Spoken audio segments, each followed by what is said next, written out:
നമസ്കാരം എല്ലാവർക്കും എൻ്റെ ചാനലിലെ പുതിയൊരു വീഡിയോയിലേക്ക് സ്വാഗതം. അപ്പോൾ നമ്മൾ കുറേയേറെ ദിവസങ്ങളായി ഇങ്ങനൊരു വീഡിയോ ആയിട്ട് ഞാൻ നിങ്ങളുടെ മുമ്പിൽ എത്തിയിട്ട് ഒരു ലോങ് വീഡിയോ ആയിട്ട്.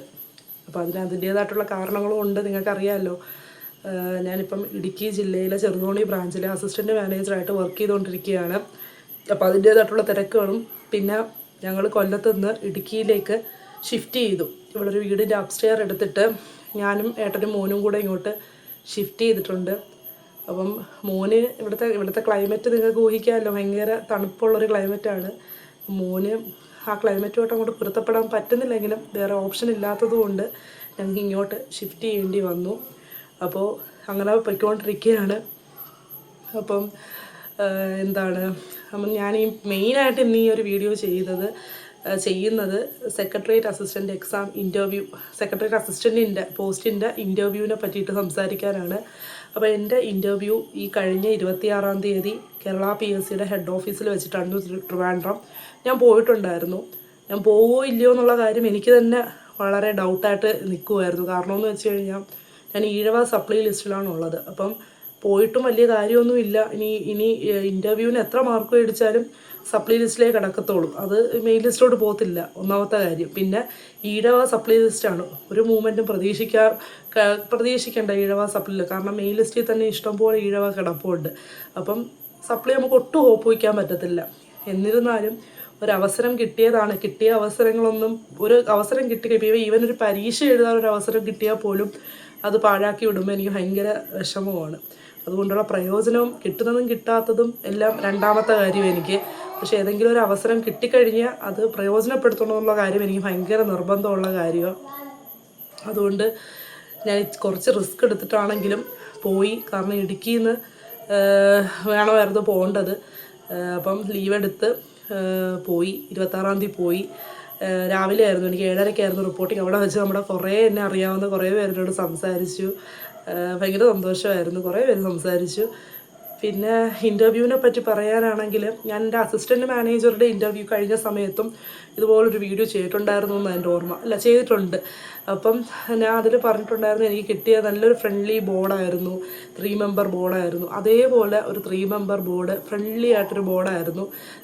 ഞാനായിരുന്നു ഇപ്പോൾ ഓരോ ബാച്ച് തിരിച്ച് ഇത്ര പേരെ വെച്ചാൽ കൊണ്ടുപോകുന്നത്. അതിൽ ബാച്ചിൽ ഫസ്റ്റ് ഞാനായിരുന്നു. എൻ്റെ ബാച്ചിൽ ഫസ്റ്റ് ഞാനായിരുന്നു കയറിയത് ഇൻ്റർവ്യൂവിനായിട്ട്. അപ്പോൾ ഭയങ്കര എനിക്ക് ഭയങ്കര എക്സൈറ്റ്മെൻറ്റോ കാര്യങ്ങളോ ഒന്നുമില്ലായിരുന്നു. കാരണം ഒരു ഇൻ്റർവ്യൂ എങ്ങനെ ആയിരിക്കും എന്നുള്ളതിനെ പറ്റി എനിക്കൊരു ധാരണയുണ്ട്. കാരണം അസിസ്റ്റൻറ്റ് മാനേജറിൻ്റെ ഇൻ്റർവ്യൂ ഞാൻ അറ്റൻഡ് ചെയ്തിരുന്നതുകൊണ്ട്. അപ്പം പിന്നെ പ്രിപ്പയർ ചെയ്തിട്ടില്ലായിരുന്നു കേട്ടോ. ഞാൻ സെക്രട്ടേറിയറ്റ് അസിസ്റ്റൻറ്റിന് വേണ്ടിയിട്ട് ഇൻ്റർവ്യൂവിന് വേണ്ടിയിട്ട് ഒന്നും തന്നെ പ്രിപ്പയർ ചെയ്യാതാണ് പോയത്. കുറച്ച് റാൻഡമായിട്ടുള്ള കാര്യങ്ങളൊക്കെ ബസ്സിലിരുന്ന് അങ്ങോട്ട് പോകുന്ന വഴിക്ക് കുറേ നോക്കി. പിന്നെ കറണ്ട് അഫെയർസൊക്കെ കുറച്ച് നോക്കിയതല്ലാതെ ഒരു ദിവസം പോലും അതിനുവേണ്ടി മെനക്കെട്ടി ഇരുന്നിട്ടില്ല. കാരണമെന്ന് വെച്ചാൽ സാഹചര്യം അതേ കണക്കാണ്. പല ദിവസവും പല ടൈമിലാണ് വീട്ടിലെത്തുന്നത്. അപ്പം അതുകൊണ്ട് നോക്കാൻ പറ്റിയൊരു മാനസികാവസ്ഥയും ടൈമും ഒന്നും ഇല്ലായിരുന്നു. പിന്നെ നമ്മൾ എന്ത് കാര്യത്തിനും മനസ്സ് വെച്ചാൽ നടക്കും എന്ന് ഒരു കാര്യമുണ്ട്. അപ്പം ഞാനതിന് വേണ്ടിയിട്ട് മെനക്കെടാനും തയ്യാറായില്ല എന്ന് പറയുന്നതായിരിക്കും. മനസ്സ് വെച്ചിരുന്നെങ്കിൽ ടൈം നമുക്ക് കണ്ടെത്താൻ പറ്റും. പക്ഷെ ഞാൻ അതിനുവേണ്ടി മെനക്കെടാനും തയ്യാറായില്ല. കാരണം സപ്ലൈ ലിസ്റ്റും കൂടെ ആണല്ലോ എന്നുള്ളൊരു തോന്നൽ കൊണ്ടായിരിക്കും. എനിക്കൊന്ന് മെയിൻ ലിസ്റ്റ് ആയിരുന്നെങ്കിൽ കുറച്ചുകൂടെ ഒക്കെ മെനക്കെട്ട് നോക്കിയേനെ എന്തെങ്കിലും. എന്തായാലും ഇൻ്റർവ്യൂവിന് പോയപ്പം എനിക്ക് പ്രിപ്പയർ ചെയ്യാത്തത് കൊണ്ടുള്ള ബുദ്ധിമുട്ടുകളൊന്നും തോന്നിയില്ല സത്യം പറഞ്ഞു കഴിഞ്ഞാൽ.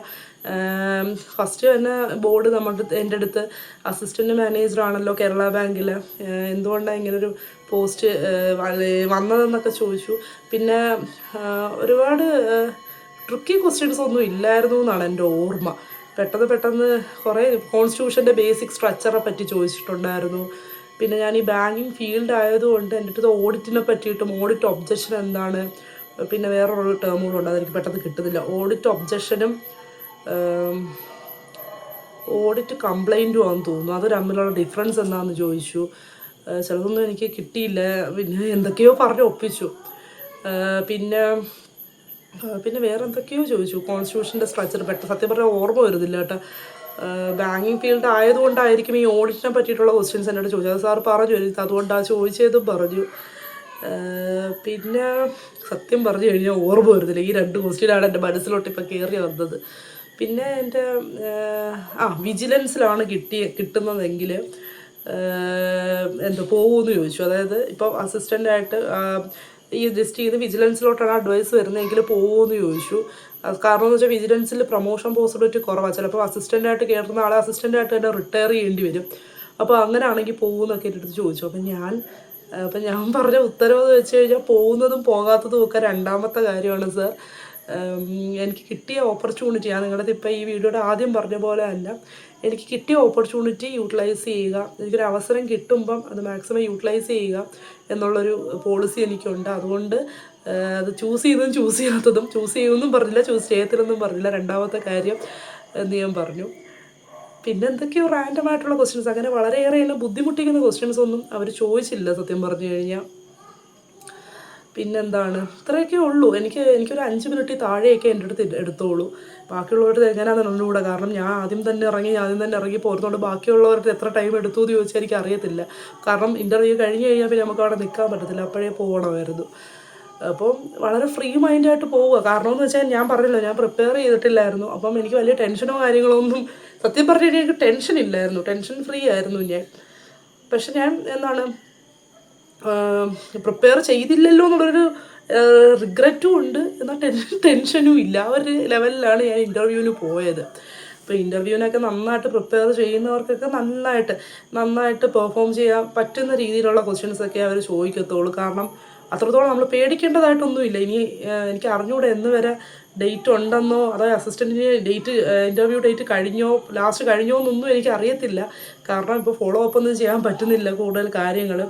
എന്തായാലും നേരത്തെ തുടങ്ങിയതാണെന്ന് എനിക്കറിയാം. എനിക്കെന്തായാലും 26-ാം തീയതി ആയിരുന്നു. ഇപ്പം ഇൻ്റർവ്യൂ നടന്നുകൊണ്ടിരിക്കുകയാണെങ്കിൽ ഇനിയുള്ളവർക്ക് ഒരു അഡ്വൈസ് എന്ന് വെച്ച് കഴിഞ്ഞാൽ ഫ്രീ മൈൻഡോട് കൂടി പോവുക. പറയുന്ന കാര്യങ്ങൾ കുറച്ച് കോൺഫിഡൻസോട് കൂടി പറയാൻ ശ്രമിക്കുക. അറിയാത്ത കാര്യങ്ങൾ ഒരുപാടിട്ട് തപ്പാൻ നിൽക്കണ്ട. അറിഞ്ഞുകൊണ്ടെങ്കിൽ എനിക്കറിയില്ല, അല്ലെങ്കിൽ ഐ എം നോട്ട് ഷുവർ എന്നൊക്കെ പറഞ്ഞ് നിൽക്കുക. അല്ലെങ്കിൽ ഒരുപാട് തെറ്റുകൾ പറഞ്ഞ് ഒരു ബാഡ് ഇംപ്രഷൻ ഉണ്ടാക്കി വെക്കണ്ട. അപ്പം അങ്ങനെയുള്ള കുറച്ച് കാര്യങ്ങൾ ശ്രദ്ധിച്ചാൽ മതി. പിന്നെ ബയോഡേറ്റ ഫുള്ള് ഫില്ല് ചെയ്യാൻ ശ്രമിക്കുക. നിങ്ങൾക്കറിയാം, ഇൻ്റർവ്യൂ ഉള്ളവർക്കറിയാം, നമുക്ക് പ്രൊഫൈലിലൊരു ബയോഡേറ്റയും ഒരു ഇൻ്റർവ്യൂ മെമ്മോയും ഒക്കെ ഡൗൺലോഡ് ചെയ്യാൻ പറ്റും.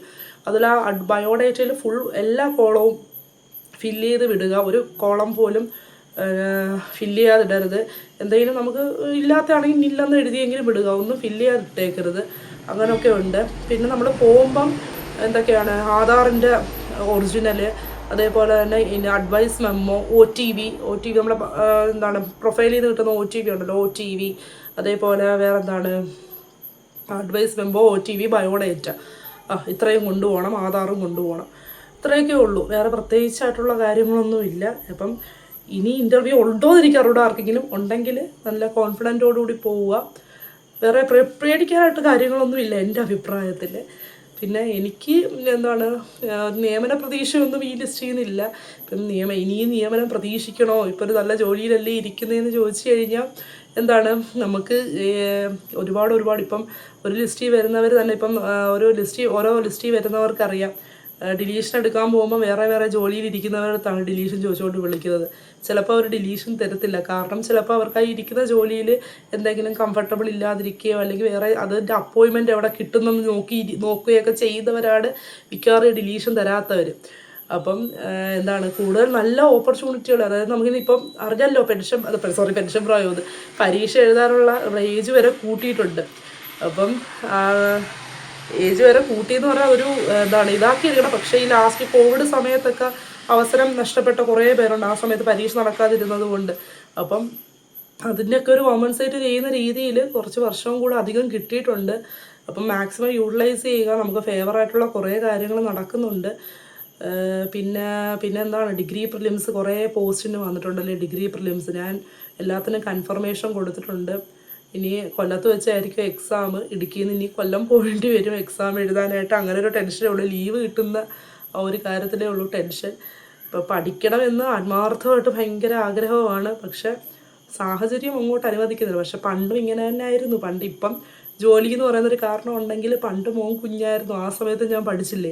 അപ്പോൾ ഈ സമയത്ത് വേണമെന്ന് വെച്ച് കഴിഞ്ഞാൽ എനിക്ക് പഠിക്കാവുന്നതേ ഉള്ളൂ. പക്ഷേ എന്തുകൊണ്ടോ ഈ ജോലിയുടെയൊക്കെ ആലസ്യത്തിൽ സമയം അങ്ങ് നാളെ ആവട്ടെ എന്ന് കൊണ്ടുപോകുന്നു. പക്ഷെ അത് ഞാൻ എന്നെ പിടിച്ചു നിർത്തണം. പണ്ട് പിടിച്ചു നിർത്തിയാണ്. അന്ന് എനിക്ക് എന്നെ തന്നെ പിടിച്ചു നിർത്താൻ പറ്റിയത് കൊണ്ടാണ് എനിക്കിപ്പം ഈ എന്താണ് ഇടുക്കിയിൽ തന്നെ വന്നിരിക്കേണ്ടി വന്നത്. കാരണം എനിക്ക് ജോലി കിട്ടിയതുകൊണ്ടാണല്ലോ ഞാൻ ഇവിടെ വന്നിരിക്കുന്നത്. അപ്പം എൻ്റെ മനസ്സിൽ പഠിക്കണം, നല്ല നല്ല പോസ്റ്റുകളിലൊക്കെയുള്ള ഡിഗ്രി, ഇപ്പം ഗസറ്റഡ് പോസ്റ്റൊക്കെ ഉണ്ടല്ലോ, നാഷണൽ സേവിങ്സ് ഒക്കെ, അതിനൊക്കെ വേക്കൻസി കുറവാണെങ്കിൽ കൂടിയും പഠിക്കണമെന്ന് ഒരുപാട് ആഗ്രഹമുണ്ട്. അപ്പോൾ പഠിക്കും, പരീക്ഷ മാക്സിമം വന്ന് എഴുതാൻ ശ്രമിക്കും. കൺഫർമേഷൻ എന്തായാലും കൊടുത്തിട്ടുണ്ട്. അപ്പം സെക്രട്ടേറിയറ്റ് അസിസ്റ്റൻറ്റ് ഇൻ്റർവ്യൂ കഴിഞ്ഞവർക്കും ഇൻ്റർവ്യൂ അറ്റൻഡ് ചെയ്യാൻ പോകുന്നവർക്കും എല്ലാം ഓൾ ദ ബെസ്റ്റ്. ഉടനെ തന്നെ എനിക്കൊന്ന് ഏപ്രിൽ വരെ എങ്ങാണ്ടാവുന്നു ഒന്ന് സെക്രട്ടേറിയറ്റ് അസിസ്റ്റൻറ്റിൻ്റെ ഇത് മറ്റേ പഴയ നിലവിലുള്ള റാങ്ക് ലിസ്റ്റിൻ്റെ കാലാവധി. അപ്പം അടുത്ത മാസം തന്നെ എന്തായാലും നമുക്ക് റാങ്ക് ലിസ്റ്റ് പ്രതീക്ഷിക്കാം. ഞാൻ ഈഴവ സപ്ലിയാണ്. ഈ സപ്ലിയിൽ നമ്മൾ ഈ എത്ര റാങ്ക് മേടിച്ചിട്ടും അതിൽ കാര്യമില്ല. എന്നാലും റാങ്ക് ഞാൻ നിങ്ങളെ അറിയിക്കാം റാങ്ക് ലിസ്റ്റ് വരുമ്പോഴത്തേക്ക്. പിന്നെന്താണ് പറയാനുള്ളത്? പിന്നെ ഒന്നും ഇല്ല പ്രത്യേകിച്ച്. ഇനി ഇങ്ങനെ എനിക്ക് എന്നും വീഡിയോ ഇടണമെന്നുണ്ട്, പക്ഷെ സാഹചര്യം അനുവദിക്കുന്നില്ല. മാക്സിമം പറ്റുമ്പോഴൊക്കെ വീഡിയോ ഇടാൻ നോക്കാം. പിന്നെ നിങ്ങളുടെ വിശേഷങ്ങളെല്ലാം കമൻറ്റ് ചെയ്യണം. കുറേയേറെ നാളുകളായി നമ്മൾ തമ്മിലൊന്ന് ഇൻട്രാക്ട് ചെയ്തിട്ട്. എനിക്കറിയാം ഇടയ്ക്ക് ലൈവ് വന്നായിരുന്നു 2 വട്ടം, ഈ കുറച്ച് ദിവസം മുമ്പ് ലൈവ് വന്നായിരുന്നു. അങ്ങനെ ഒരു ഇൻട്രാക്ഷനേ ഉള്ളൂ.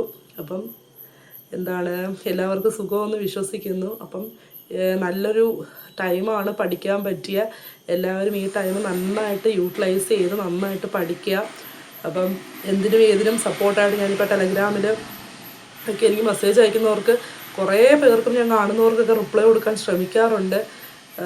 അപ്പം റിപ്ലൈ കിട്ടാത്തവർ കുറേ പേരൊക്കെ കാണും. കാരണം എന്ന് വെച്ചാൽ ഒരുപാട് മെസ്സേജ് എനിക്ക് വന്ന് കിടക്കുന്നത് കൊണ്ട് അങ്ങനെ പറ്റി പോകുന്നത്. അപ്പം സമയം അനുസരിച്ച് എല്ലാവർക്കും റിപ്ലൈ കൊടുക്കും. പിന്നെ എനിക്ക് തോന്നുന്നു ഞാൻ ലൈവിൽ വന്നപ്പോൾ ഇൻസ്റ്റാഗ്രാമിലൊക്കെ ഒരുപാട് മെസ്സേജ് വന്നു. അത് റിക്വസ്റ്റിൽ പോയി ഒരുപാട് മെസ്സേജ് കിടപ്പുണ്ടെന്ന് തോന്നി, എടുത്ത് നോക്കിയിട്ടില്ല. അപ്പം എന്തായാലും സമയവും സന്ദർഭവും അനുവദിക്കുന്ന രീതിയിൽ ഞാൻ എല്ലാവർക്കും റിപ്ലൈ തരാം. അത്രയേ ഉള്ളൂ, വേറെ പ്രത്യേകിച്ചൊന്നുമില്ല. മെയിനായിട്ട് സെക്രട്ടേറിയറ്റ് അസിസ്റ്റൻറ്റിൻ്റെ ഇൻ്റർവ്യൂ കാര്യം നിങ്ങളോട് പങ്കുവയ്ക്കാനാണ് ഞാൻ ഇന്ന് ഈ ഒരു വീഡിയോ ചെയ്തത്. അപ്പോൾ ഇത്രയേ ഉള്ളൂ. അപ്പം പഠിച്ചുകൊണ്ടിരിക്കുന്നത്, ഒരു ജോലി കിട്ടാൻ വേണ്ടി ആത്മാർത്ഥമായിട്ട് പഠിച്ചുകൊണ്ടിരിക്കുന്ന എല്ലാവർക്കും എൻ്റെ ഓൾ ദ ബെസ്റ്റ്.